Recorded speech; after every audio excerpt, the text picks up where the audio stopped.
estimados televidentes, bienvenidos a una entrega más de Ensayo Jurídico. Las gracias a Dios por permitirnos llegar hasta ustedes. Como en cada entrega, temas puntuales, nacionales e internacionales.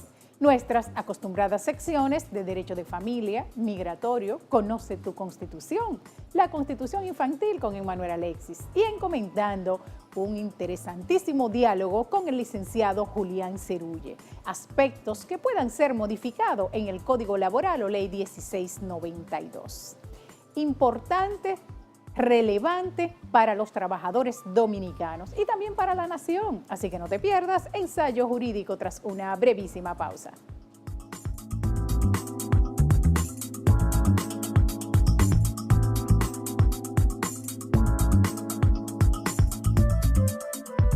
Plantas a carbón mineral son la opción más económica, rentable y posible para generar la electricidad que necesitamos, sin depender del petróleo, y una respuesta contundente a la situación eléctrica. Por su bajo costo, las plantas a carbón mineral son la más eficiente alternativa para producir energía. Nuestra matriz de generación eléctrica es 60% indexada en base a petróleo. Seguir dependiendo de este nos expone a escasez, energía cara e inestabilidad de precios. Transformar nuestra matriz a carbón mineral y gas natural es el inicio de la solución para tener un estable y eficiente sistema energético. Corporación Dominicana de Empresas Eléctricas Estatales, CDEE.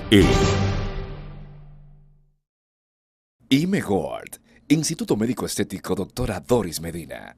Estamos en la calle Ángel Severo Cabral número 1, local 23, Plaza Julieta, en Sánchez Julieta, Santo Domingo. Teléfonos 829-544-6418 y 809-860-8595.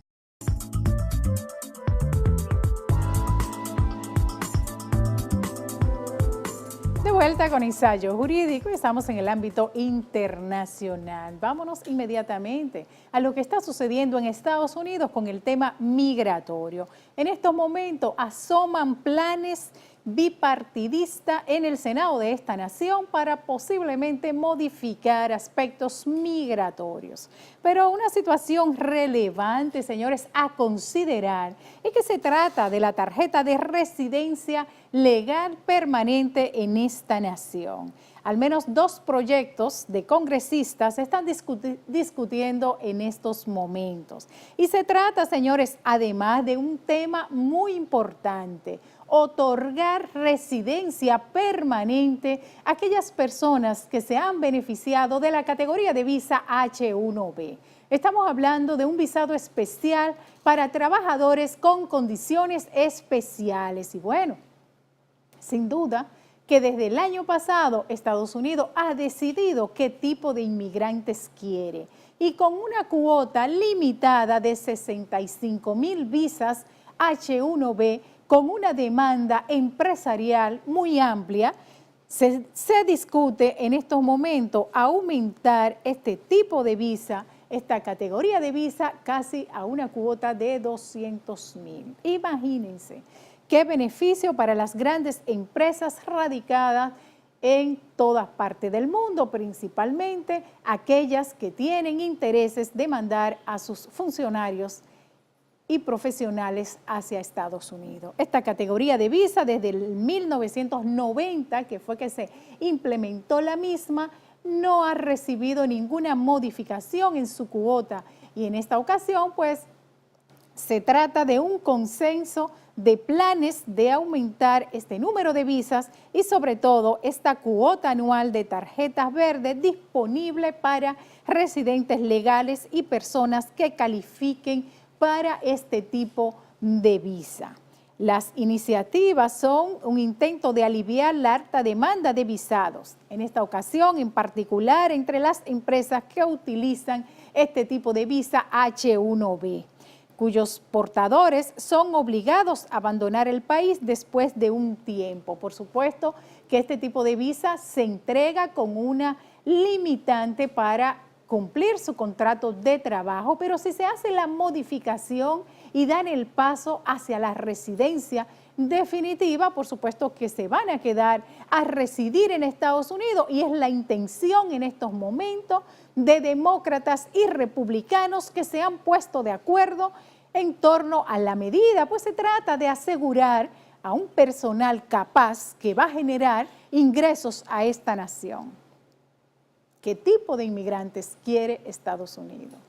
Qué bueno, sin duda que en algunos aspectos siempre como nación, y hemos visto también otras naciones lo hacen, pues en el buen sentido de la palabra, imitan temas importantes que son decididos legalmente y administrativamente, como ha hecho Estados Unidos con las acciones ejecutivas que van a permitir la regularización de más de 5 millones de inmigrantes indocumentados. Así que si nosotros como nación diéramos también un paso de imitar acciones legales, pues podríamos definir, o acciones administrativas, qué tipo de inmigrantes quiere la República Dominicana. Pues bien, ha destacado Borjas en una de sus participaciones que decidir el tipo de inmigrantes que necesita la nación es sumamente importante para definir una política en beneficio de la soberanía de una nación. Estados Unidos tiene una línea muy clara y bueno, y aquí está el beneficio que más adelante vamos a poder apreciar y vamos a darle seguimiento. Pero señores, también continuando con la República Dominicana, en este caso, la posibilidad de tomar iniciativas importantes para el desarrollo de la nación, pero en estos momentos nos encontramos enfrentando problemas graves en nuestras fronteras. Apenas unos días pues fueron atacados oficiales del CESFRON y en este sentido el mayor Gómez, comandante del CESFRON en Dajabón, pidió la colaboración de la ciudadanía para el control de tráfico de ilegales por la frontera. Colaboración de la ciudadanía. Bueno, las políticas del Estado Dominicano no han sido suficientes, ni mucho menos oportunas en estos momentos de tanta inmigración irregular hacia nuestra República Dominicana. En estos momentos también han habido anuncios, comentarios del posible fracaso del plan de regularización, a lo que en este momento uno de los viceministros del Ministerio de Interior y Policía, estamos hablando del señor Jaime Almonte, rechazó dicha versión señalando que está todo bajo control de las autoridades dominicanas. Sin duda que en los tópicos que hemos observado, declaraciones de fracaso del plan, diríamos que el plan va a dar resultado en un aspecto importante que fue el de que precisamente aquellas personas que tienen muchísimos años en el país y que tienen un documento de identidad, por supuesto, no son apátridas, tienen documento de su nacimiento haitiano, entonces van a lograr regularizar su estatus. Aquellos que el gobierno haitiano no quiso proveer de sus documentos de nacimiento, lamentablemente no van a tener herramientas legales, documentos para acogerse a este importante plan de regularización. Pero bueno, celebramos también como buenos dominicanos constantemente pues la dominicanidad y precisamente es donde se toma en consideración la aplicación de nuestras leyes y el valor, el legado de nuestros padres de la patria, exaltando por supuesto el más destacado de ellos, el ideal de Juan Pablo Duarte. En otro orden, señores, sin duda que para tener la identificación a nuestras normativas y sobre todo a nuestra Carta Magna, tenemos que comenzar desde muy niños. Y vamos en ese sentido a la Constitución con Emmanuel Alexis. Veamos. Yo quiero conocer mi Constitución. ¿Qué temas tenemos para hoy, Emmanuel Alexis? El tema que tenemos para hoy es Estado de Defensa. Veamos, Emmanuel, nuestro estado de defensa, ¿en qué consiste? Adelante. Cuando la soberanía o el territorio nacional esté en peligro o cuando se inicie una guerra con motivo de una invasión militar extranjera, el Poder Ejecutivo podrá solicitar al Congreso Nacional que el país sea declarado en estado de defensa. Después de esta declaración, se inicia la defensa del país. En este periodo, el gobierno deberá respetar los principales derechos fundamentales, entre los que se encuentran el derecho a la vida, a la integridad personal y el derecho a la protección de la familia. Bien, Emanuel, esperemos que nunca tengamos que implementar ese estado de defensa y sin duda que con ello el conocimiento a nuestra Carta Magna, pues vamos avanzando. Así que te pregunto si tienes algún mensaje para los niños, niñas y adolescentes del país, Emanuel. Invito a todos los niños a conocer nuestra Constitución. Y yo te invito a ti, Emanuel, a preparar el tema de la próxima semana y además a los amigos televidentes, señores, nuestro compromiso de conocer nuestra Carta Magna y vámonos a nuestra Constitución ordinaria, votada y aprobada el 26 de enero de 2010. En este sentido, para esta entrega estamos recomendando los artículos del 21 al 24 y se trata de la ciudadanía dominicana precisamente y de cómo adquirir la nacionalidad dominicana. Y recordar que nuestra Carta Magna consta de 277 artículos, así que vamos a empoderarnos de esta herramienta principal de cada uno de nuestros dominicanos y dominicanas. Así que vamos a una pausa y seguimos con más en Ensayo Jurídico.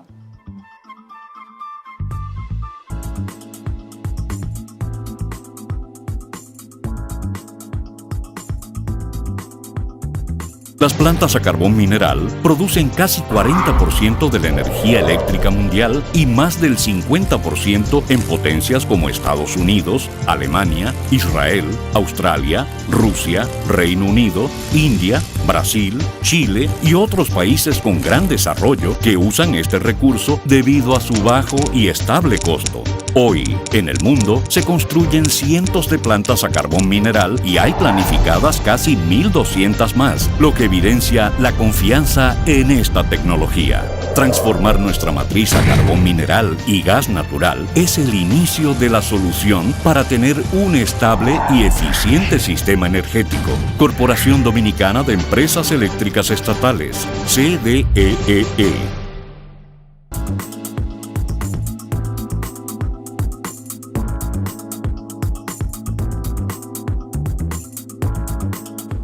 Continuando con Ensayo Jurídico y nos place presentarles y compartir con ustedes el talento, la profesionalidad y la experiencia, sobre todo del licenciado Julián Cerulle. El licenciado Julián Cerulle se ha destacado por ser un experto en derecho laboral y sobre todo se dice, porque voy a dejar que él lo confirme, un defensor de los trabajadores. Muy buenas noches, bienvenido a Ensayo Jurídico. Un placer de estar contigo de nuevo.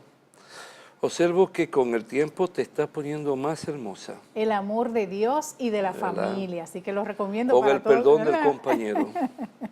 No, mi esposo sabe que es el amor de Dios, ¿verdad?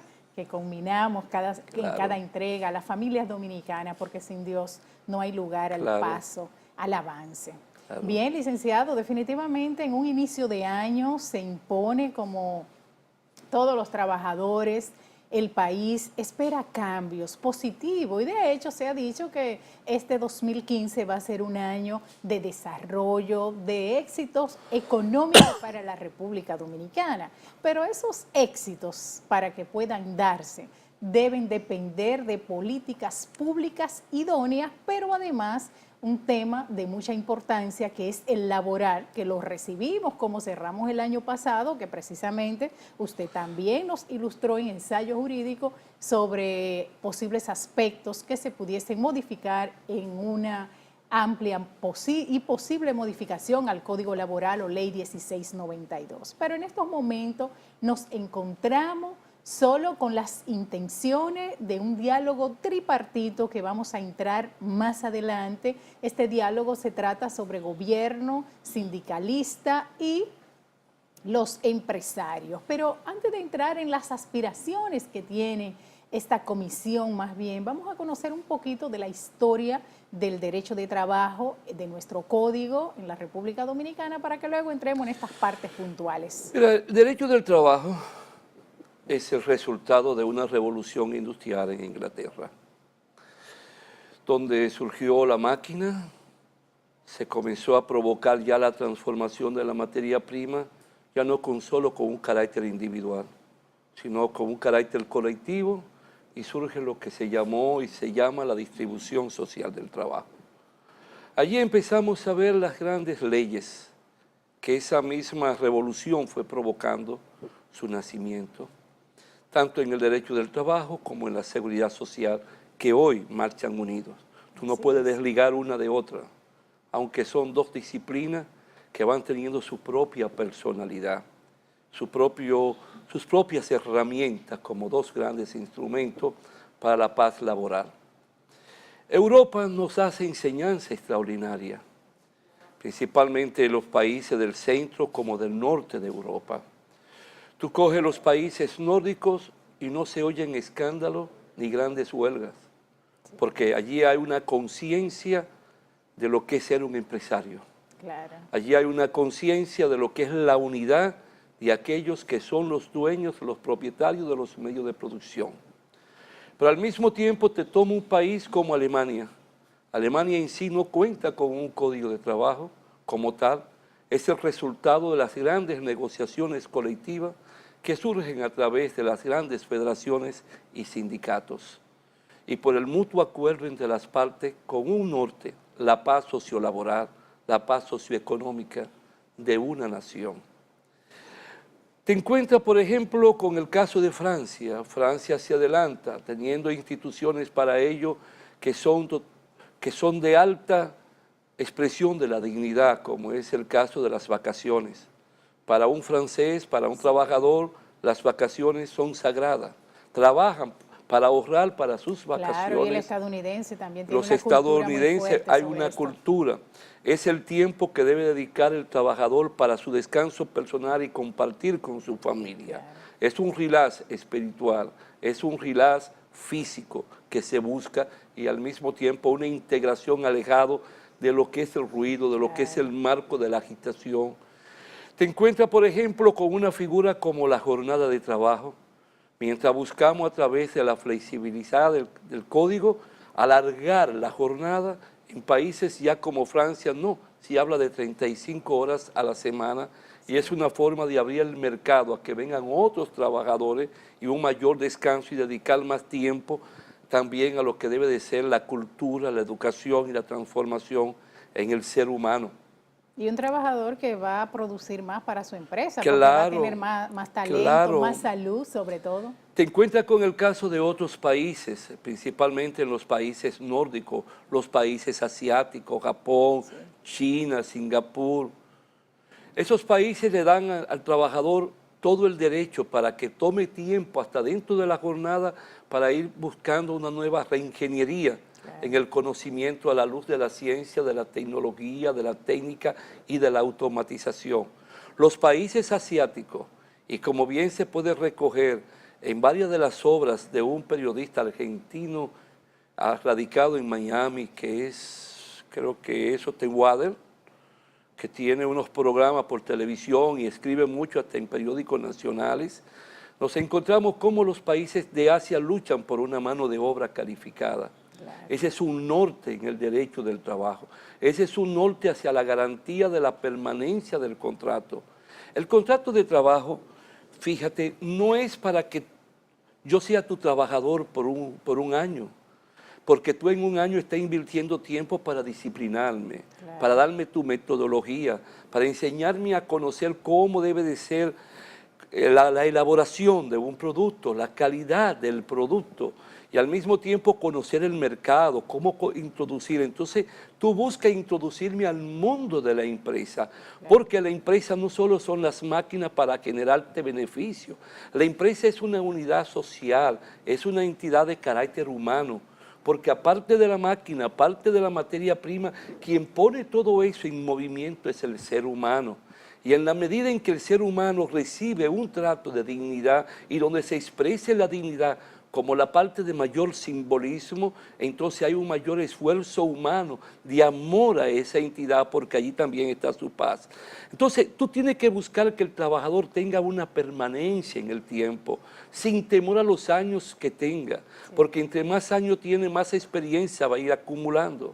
Pero después tú no tienes que tener el problema con cesantía, ni con preaviso, porque para eso está el régimen de la seguridad social. Pero tendríamos que pasar a un tema de mucha importancia que sería la educación entre el empresario y su trato hacia el trabajador, Claro. porque bien podríamos decir que estamos muy lejos de esa cultura internacional y sobre todo de esa cultura europea que usted bien señala. Porque nuestros empresarios, en su mayoría, no todo, no hay lo que se llama el concepto de conciencia de clase.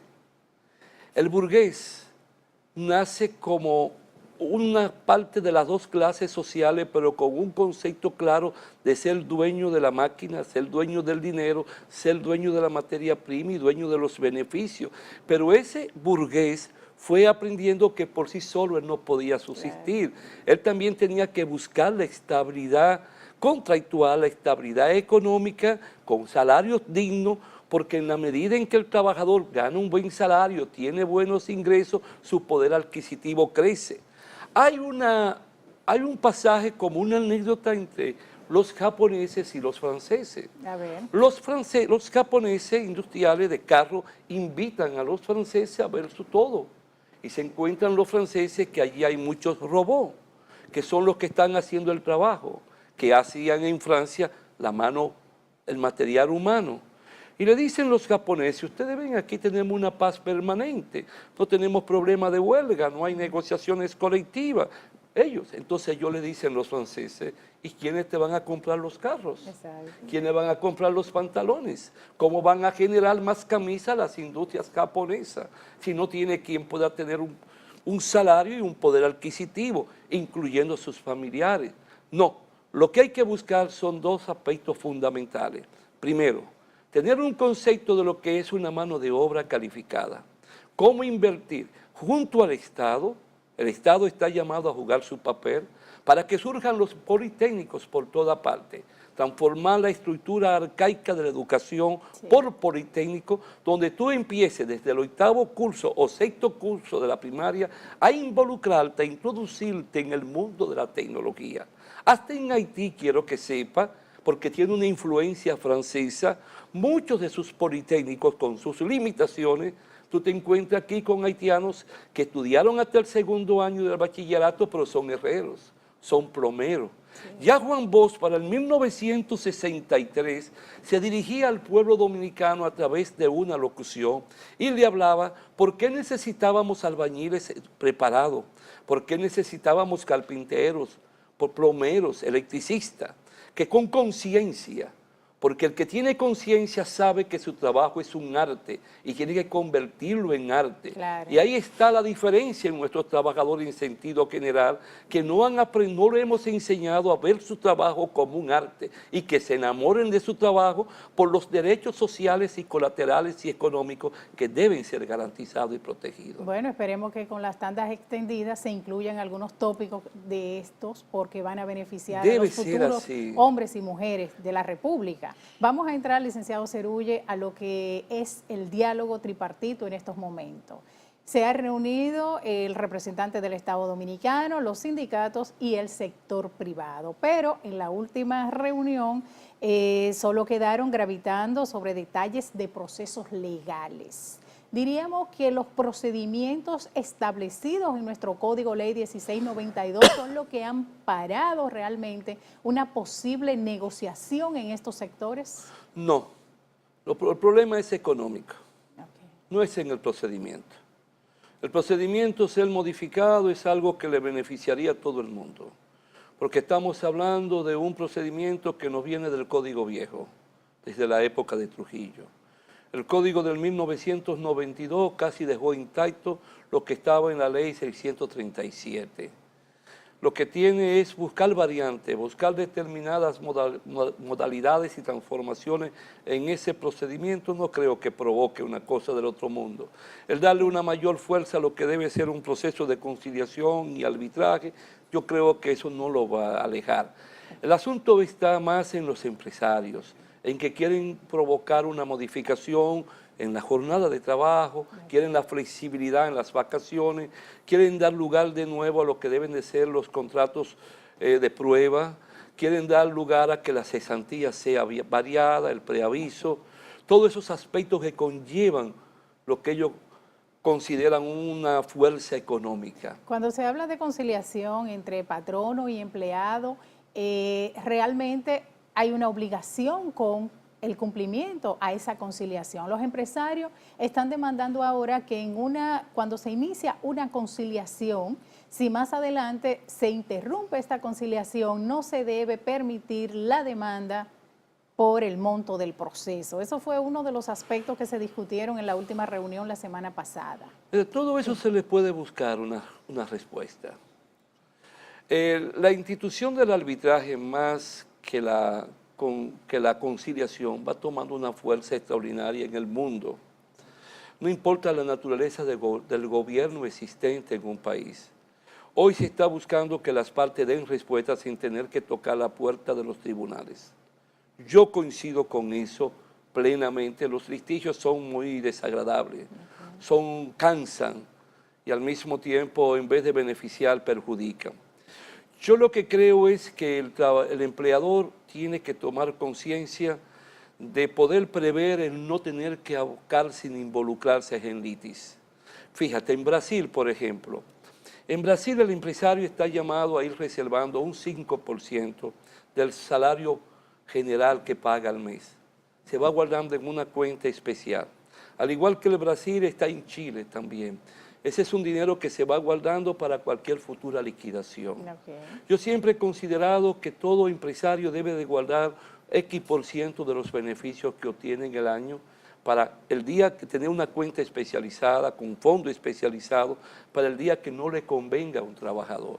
Yo siempre he dicho que solo hay dos casos en que el empleador está llamado a litigar. Uno es cuando se provoca un irrespeto a lo que es la autoridad empresarial.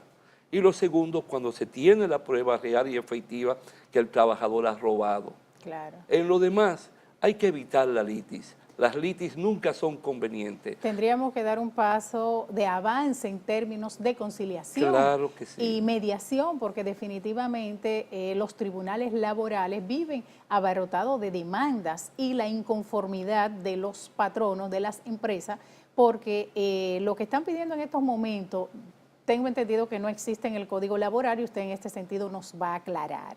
Nosotros no tenemos un sistema que permita sedacear las demandas que proceden o no. No, aquí no existe eso.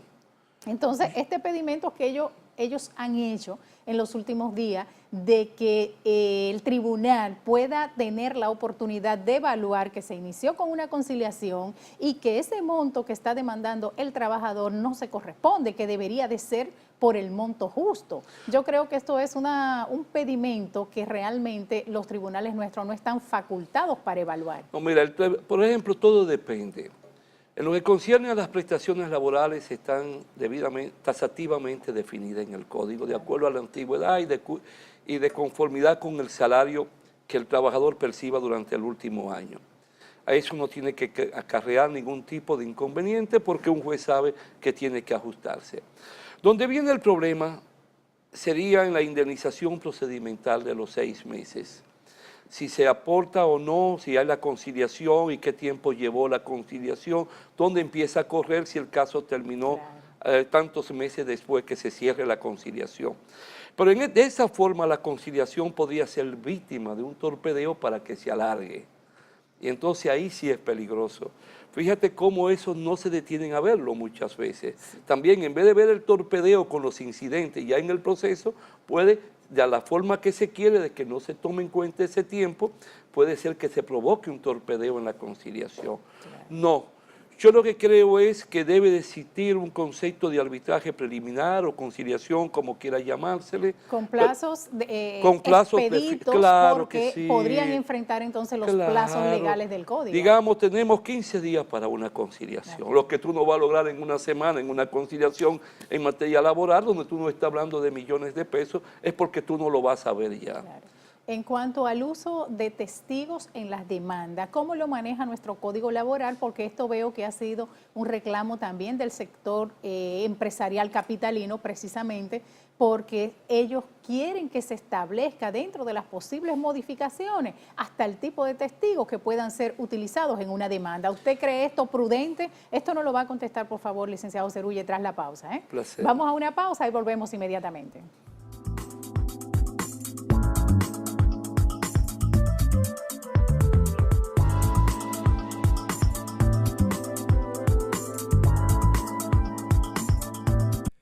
Derecho de familia y migratorio. Su vinculación. Es la primera obra que te da las pautas legales para la solución a las problemáticas en la materia. Autoría de la doctora Carmen Herrera, experta en Derecho de Familia y Migratorio.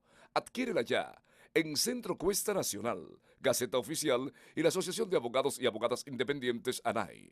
Avenida 27 de Febrero, a esquina Abraham Lincoln, suite número 30, segundo nivel, Unicentro Plaza. También puedes llamarnos a los números de teléfonos 809-472-2782 y 809-683-1399.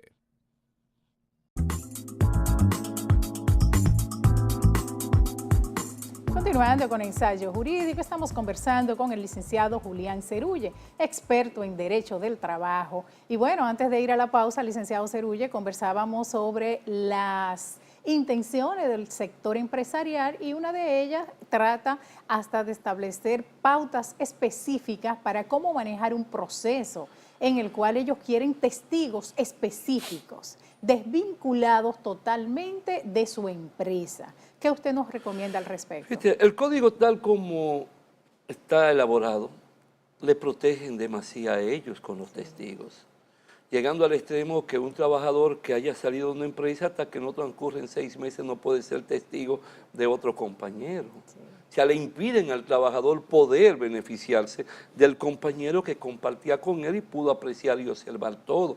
Si tú quieres, entonces eso va a alargar el proceso. No. El juez tiene un amplio poder en la interpretación de las declaraciones que provienen de un testigo. Él se puede inclinar por uno como se puede inclinar por otro y al mismo tiempo puede darle cabida a determinadas declaraciones y rechazar otras. Claro. Y yo creo que ese poder no se le puede quitar a un juez laboral, porque sería llevarlo al campo de lo civil. Y eso no es correcto, son dos mundos diferentes. El juez laboral tiene que tener una participación muy activa. Yo sí lo que creo es que el juez laboral debe ser especializado en la materia del derecho del trabajo y la seguridad social. Debe ser un profesional del derecho, conocedor profundamente de todas las intríngulis que conlleva el derecho del trabajo. Por ejemplo, cuando esa posición que hay de darle al juez, que ya hablamos, capacidad y cabida para él poder balotear un expediente, eso es peligroso. Máxime que muchas veces no nos encontramos con jueces capacitados, con jueces con formación, es una especialidad del derecho del trabajo y la seguridad social. Y el mundo del derecho del trabajo es amplio, hoy más que nunca, ya lo que es el principio de la ruptura abusiva, de la brusca ruptura, ya está tomando fuerza. Es más, yo ando ahí con un pequeño libro que se llama La dignidad humana del trabajador, por ejemplo, y hoy el concepto de la dignidad en el derecho del trabajo está aflorando con miles de respuestas, porque se considera que es un ser que debe recibir toda la protección, principalmente de derechos elevados a la categoría de los derechos humanos y elevado a la categoría del derecho constitucional. No hay un solo derecho del trabajador que no tenga el carácter constitucional. Claro. Y cualquier violación está hiriendo la dignidad, está atentando contra la dignidad y eso se transmuta en daños y perjuicios. Entonces, cuando tú presentas una demanda de esa naturaleza, tú no puedes poner la expensa de que una persona que no conozca el fondo, que no vea las pruebas, que no conozca los hechos, puede entonces decir, no, esto no prosperará y esto no tiene razón de ser.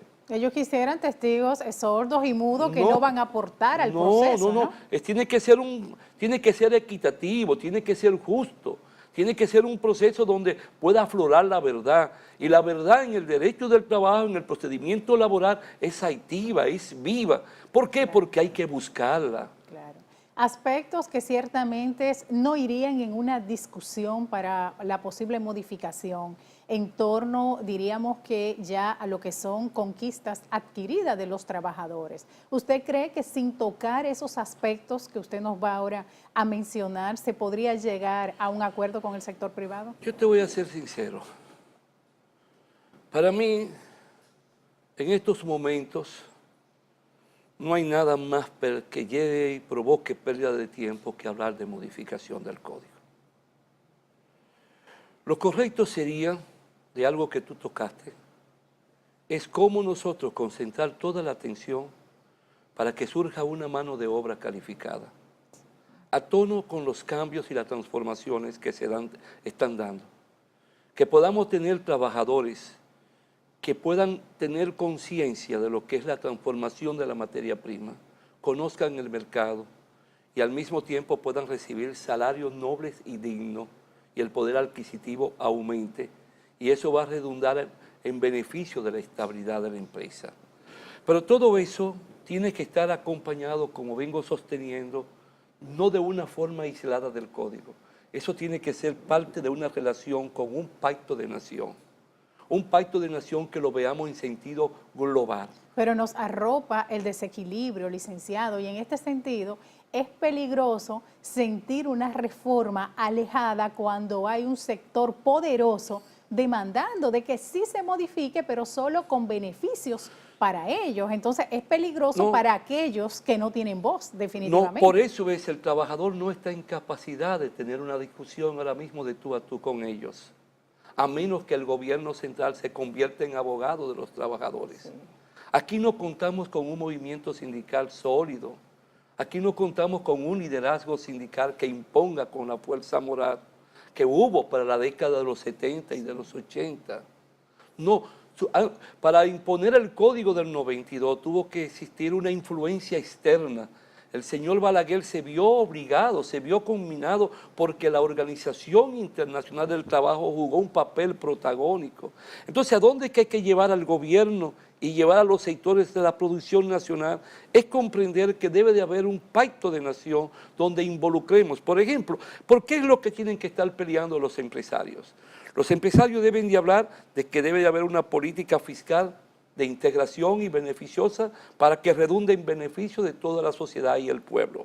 Tiene que haber una política, por ejemplo, de factura energética. Tiene que haber una política aduanal. Claro. Tiene que haber una política de incentivo hacia la producción, que las empresas que puedan ir creando, entre más empleo crean, más incentivos reciban del Estado dominicano. Claro. Es hacia ahí donde ellos debieran enfilar los cañones. No es en el problema en que si yo le doy 2 días de vacaciones más o menos a un trabajador, no es si yo le doy 10 días o 5 días más o menos de cesantía. No es ahí, no es si me trabaja 1 hora o 2 horas más que está la respuesta. La respuesta está en el coste de producción y el trabajador no es un coste de producción como tal. El trabajador es un creador de riqueza, es un forjador de riqueza, es un motivador de darle razón de ser a lo que él transforma con su intelecto y con sus manos. Y eso es lo que ellos tienen que aprender. Y el Estado dominicano, a través de las instituciones del Poder Ejecutivo y el Poder Legislativo, deben de entender para que surjan las leyes que den razón de ser a la integración de las fuerzas productivas de la nación. Empresarios y trabajadores. La aplicación del artículo 135 del Código Laboral sobre el 80-20 del número de trabajadores, por ejemplo, el 80% de los dominicanos y solo el 20% de los extranjeros. Este tópico no se le ha dado el seguimiento a las empresas, han tenido siempre esta libertad de, bueno, de designar de acuerdo a su criterio el número de trabajadores que quieran, o en estos momentos realmente se está demandando de ese cumplimiento, porque hemos visto solo meras amenazas. No, ese es un asunto que ha venido con un contubernio entre la oligarquía haitiana y la oligarquía dominicana. entre el poder económico haitiano y el poder económico dominicano, históricamente. Una complicidad, diríamos, Totalmente, entonces, no lo se quiere... empezaron en los campos, lo empezaron en la tierra, lo empezaron con la política agrícola, siguieron con la política cañera, ahora está en la política de la construcción. Hay un tránsito de una convivencia y un contubernio pleno. Los empresarios no tienen derecho a enrostrar porque ha sido motivado por ellos. Estamos partiendo que las constructoras son empresarios. Estamos partiendo de que ellos tienen intermediarios, tienen corredores, tienen buscones para que le busquen trabajadores haitianos. Usted entra a cualquier construcción. Otro día fui a una construcción que me pidieron un amigo para que viera. Y cuando veo que salen de una habitación, salieron 10 haitianos que trabajan ahí y no vi un solo dominicano. Claro. Esto es grave. Aquí se necesita no solo la amenaza de que van a actuar de las autoridades de la Dirección General de Inmigración, sino también el Ministerio de Trabajo, hacer sus evaluaciones para parar Ahí ha esta existido violación, una ¿verdad? complicidad compartida de forma histórica. Las leyes son las leyes y las leyes pueden ser malas, pero mientras sea una ley hay que respetarla y hay que aplicarla. Muchos intereses económicos, realmente difícil de A interrumpir. menos que llegue el momento, como se da en la Unión Europea, que venga ya el libre tránsito del material humano. Pero aquí todavía no podemos aquí hacerlo estamos muy mal en porque el tenemos tema. dos sociedades Claro. totalmente justapuestas en lo que concierne a lo económico, a lo social y en algunos aspectos. Eso no quiere decir que un día tengamos también que dar ese salto para bien de ambas naciones. Y sobre todo en estos momentos donde nosotros estamos con unas fronteras desprotegidas del blindaje adecuado. Y déjame Esto- decirte, hay leyes con carácter penal para todo aquel que contrata a un ilegal. Pero no se aplica, licenciado. en el Bueno, país. nosotros cuando nos caen casos de haitianos Hacen el ilegales, proceso. que es algo que arrastramos de un principio del derecho social europeo, que no se le puede permitir un enriquecimiento ilícito al empresario que después que contrata a un ilegal quiera aprovecharse de que es ilegal para no pagarle. Claro. Otro lo que hacemos muchas veces es que le notificamos por un acto de algo así y le advertimos, si tú no le pagas las prestaciones, entonces la ley tiene sanciones penales hacia tu persona. Y al menos de 24 horas aparece el dinero. Sí. Pues, ¿qué es lo que hay que hacer? Aquí hay tratados bilaterales. Aquí hay un tratado hasta de la era de Trujillo. Lo que hay que regularizar que ese mercado de mano de obra, ese tránsito, se haga por los canales legales correspondientes. Y sobre todo, lleguen licenciado, acuerdos, que se llegue a acuerdo directamente desde el Ministerio de Trabajo dominicano y el Ministerio de Trabajo de Haití. Asimismo, como vienen españoles que llegaban en un momento buscando trabajadores a través del ministerio con contratos debidamente regularizados, también tenemos que hacerlo. Pero, licenciado, en ese sentido, y le voy a hacer la pregunta para que me la conteste, por favor, tras la pausa, tenemos problemas serios con lo que es este intento de nación, que es Haití. Definitivamente es un Estado fallido. En estos momentos no tiene ni siquiera un gobierno legítimo. Entonces nosotros tenemos que pensar como nación en el término de trabajo en un ámbito más amplio con los organismos internacionales. ¿Cómo nos afectará a nosotros la debilidad laboral en términos de la inversión extranjera? Tras la pausa, por favor, nos contesta. Pausamos.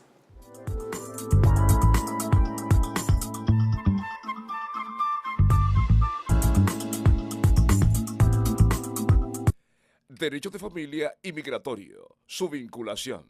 Es la primera obra que te da las pautas legales para la solución a las problemáticas en la materia. Autoría de la doctora Carmen Herrera, experta en Derecho de Familia y Migratorio. Adquiérela ya en Centro Cuesta Nacional, Gaceta Oficial y la Asociación de Abogados y Abogadas Independientes ANAI. Avenida 27 de Febrero, a esquina Abraham Lincoln, suite número 30, segundo nivel, Unicentro Plaza. También puedes llamarnos a los números de teléfonos 809-472-2782 y 809-683-1399.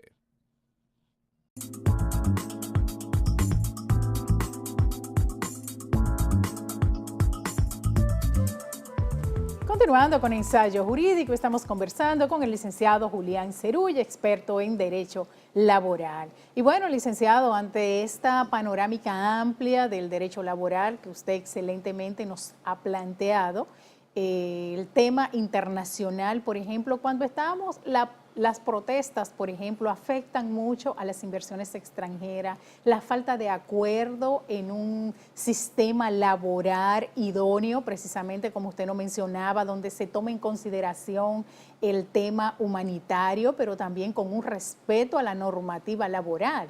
Este aspecto que crea un conflicto en la nación, por ejemplo, de muchas discusiones, que bien usted señala, estas discusiones se podrían prolongar sin un tiempo específico. ¿Cómo afectaría este debate en términos de posibles inversiones en el país? Fíjate, los empresarios, la inversión extranjera busca estabilidad, busca reglas de juego claras y precisas. Sí. Puede ser un inversionista norteamericano, como un inversionista sueco, un inversionista chino o alemán o argentino. Claro. Y es algo que nosotros tenemos que aprender. Nosotros tenemos que comprender que las leyes surgen para tener una vida larga. Indiscutiblemente una vida que provoca, como nosotros cuando vamos teniendo etapas diferentes, readaptaciones a los nuevos tiempos. El derecho del trabajo más que nada es un derecho que tiene que tener una legislación bien clara, precisa y definida para una vida larga. Pero eso no significa que no tenga cambios, pero Claro. cambios que lo va generando las mismas necesidades. Porque el derecho del trabajo es un derecho que está muy sujeto a la ciencia, a la tecnología, a la técnica, al mercado, a la producción, al coste. Es decir, hay un sinnúmero de aspectos que se involucran, que entra lo civil, entra lo societario, pero hoy más que nunca entra lo económico y entra el mercado. Por eso la palabra coste es algo que está primando y vive en ese mundo. Tenemos que tener conciencia de eso nosotros. Vamos a ver un mensaje que tenemos en el tweet, como le decía, de nuestra Asociación Nacional de Abogados y Abogadas Independientes. Carlos de Jesús Herrera está en línea y nos dice, licenciado Cerulle, ¿cuáles aspectos se podrían modificar en el Código de Trabajo que permitan un desarrollo no solo a los trabajadores, sino a la nación? ¿Cree usted que con su resumen de la posible modificación se debe de tomar en consideración lo que debe de ser el desarrollo de la nación, como bien él nos plantea en la pregunta? ¿O Mira, sencillamente pensamos en trabajador y las conquistas ¿no? ya adquiridas o estas demandas de los trabajadores? ¿Cómo se podría insertar las tres posiciones en una posible negociación? Es mira, muy difícil. Ojalá que llegáramos a tener conciencia del valor de un sindicato. Un sindicato no surge para ser un guerrillero de una empresa, ni para ser un volcán en erupción lanzando lavas en perjuicio de la estabilidad de la empresa. El sindicato surge para compartir con los dueños del capital la estabilidad y el desarrollo integral de esa empresa. ¿Por qué te traigo a colación lo del sindicato? Porque lo más importante sería tomar conciencia del convenio colectivo. El convenio colectivo es la respuesta más ajustada a la realidad económica de una empresa y donde más se conoce la situación interna, individual de cada trabajador. Yo creo que es ahí hacia el derecho colectivo que debiéramos de ir, no a la parte del derecho individual. Lo que sucede es que con la pérdida del sindicalismo, por el asunto del desempleo, fíjate, el derecho del trabajo tiene que sufrir modificaciones, ahora recuerdo, porque tiene que estar al tanto de lo que provoca el desempleo, tiene que estar al tanto de lo que significa el alza en los productos de primera necesidad y cómo se tiene que ir dando respuesta para la estabilidad del poder adquisitivo y de la política alimentaria de un trabajador y de su familia. Que ahí es la línea de Estado y sindicato. Claro, ¿no? el derecho del trabajo tiene que estar totalmente cónsono con lo que es la política de la mano de obra calificada. Hoy ya no es igual que antes. Va a llegar un momento que a nosotros nos empieza a preocupar, que vaya en un momento donde nosotros no vamos a tener mano de obra disponible de aquí al 2030. va a ser todo a través de la tecnología, a través del robot, a través de las máquinas. Entonces, ¿cómo le vamos a dar respuesta a aquellos hombres y mujeres que van a quedar sin trabajo? ¿Dónde lo vamos a meter en una política de servicio? Y tenemos que irlo preparando. Es hacia ahí donde debe pensarse en una modificación del código. Es más allá, porque va a llegar un momento entonces que si no lo preparamos, vamos a contar con millones y millones de hombres desempleados. Y el Código de Trabajo está para eso. Sin duda que una política integral sería lo propio, Es Estado. todo, por eso te he hablado y vengo hablando de un pacto de nación. Sí. Estuve aquí en la capital el miércoles de esta semana y hablé de eso en un canal de televisión en la mañana. Y toda parte que me muevo es diciendo, no, lo que tenemos es que ver cómo los industriales, cómo lo del sector del turismo, cómo lo del sector minero, cómo lo de la ganadería, lo de la agricultura, cómo comenzamos el gobierno a elaborar un muñeco de pacto de nación y que las fuerzas que intervienen en la producción lo analicen para entonces ir a la mesa. No lo que yo voy a recibir de ese pastel, sino lo que yo voy a aportar a ese diálogo. Bueno, sin duda que la integración será la clave, ¿no? En ese sentido, ¿cree usted, fíjese que los intereses particulares a veces se confunden un poco con lo que podría ser el beneficio de la nación? Todos como buenos dominicanos y dominicanas tenemos que pensar en qué le conviene a la patria, qué le conviene a la nación. ¿Cree usted prudente que cada cuatrenio que un presidente pues entiende que debe continuar con su mandato o con su proyecto de gobierno se deba modificar la Constitución? En primer lugar, yo no he oído que el presidente actual haya hablado de permanecer en el poder más de los 4 años. Pero déjame decirte, yo creo que el momento es de un pueblo, en el presente, no me refiero a mañana, ahora. Él si observa que ese presidente está demostrando nobleza y dignidad y respeto, es el pueblo ayudarle a gobernar. Es el pueblo presentarle propuestas, es el pueblo motivarlo. Y si ese pueblo ve que ese presidente va profundizando en la transformación de las estructuras arcaicas, en los modelos económicos y sociales y políticos que tenemos, para ponerlo y ajustarlo a una realidad donde el pueblo pueda comenzar a recibir beneficios en la seguridad social, en la salud, en el empleo, y que se está dando todo un incentivo y una motivación de inversión y de un respeto al patrimonio público, que llegue un momento, yo no tendría miedo a la permanencia de quien sea en el poder. Porque yo vengo sosteniendo que en América del Sur nos han dado experiencias y pruebas. Es el caso de Evo en Bolivia, es el caso de Correa en Ecuador.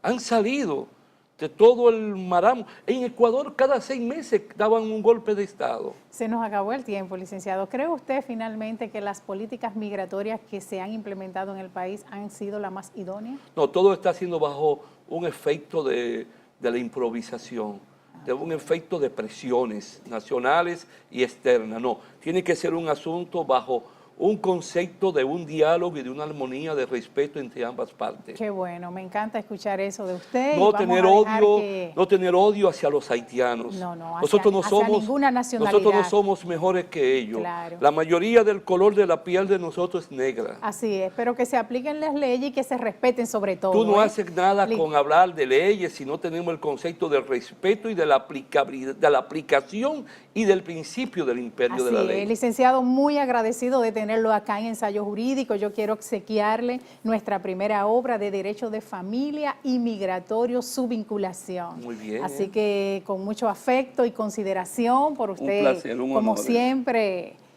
recibir a Ensayo Jurídico. En esta ocasión, pues, reiteramos, como siempre, la semana nosotros dejamos todas las cargas en manos de Dios. Y en esta ocasión también vamos a combinarle que usted, todas las problemáticas y sobre todo, señores, las problemáticas del país, las del gobierno, las del Código Laboral y la migratoria sobre todo, vamos a dejarla en manos de Dios. Él tiene la solución. ¿Cómo no creer en Dios?